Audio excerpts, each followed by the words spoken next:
इंदापूरच्या उजनी धरणातून 20,000 क्युसेकने पाण्याचा विसर्ग होतोय। धरणाचे 16 दरवाजे 40 सेंटीमीटर उंचीने उघडलेले आहेत। नदीकाठच्या गावांना आता सतर्कतेचा इशारा देण्यात आला। या संदर्भात आढावा घेतलाय आमचे प्रतिनिधी राहुल ढवळे यांनी। पाहूया। पुणे, सोलापूर, नगर जिल्ह्यासह मराठवाड्यात वरदायनी ठरलेले उजनी धरण सध्या 90% भरलेले आहे।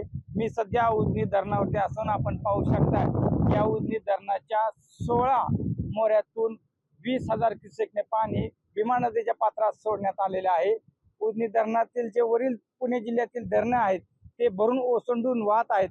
याच कारणाने उजनी धरणात तब्बल 1,00,000 क्युसेकने पाण्याचा विसर्ग हा येत असल्याने उजनी धरणातून सध्या 20,000 क्युसेकने पाणी सोडण्यात आलेले आहे। त्यामुळे भीमा नदीच्या काठच्या लोकांना सतर्कतेचा इशारा दिला गेलेला आहे।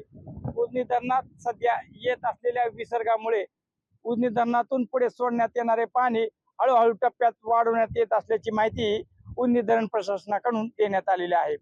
कॅमेरामन सुहास सुपेकरसह मी राहुल ढवळे, लोकशाही मराठी, उजनी। लोकशाही मराठी ऐका, पहा, जागरूक रहा।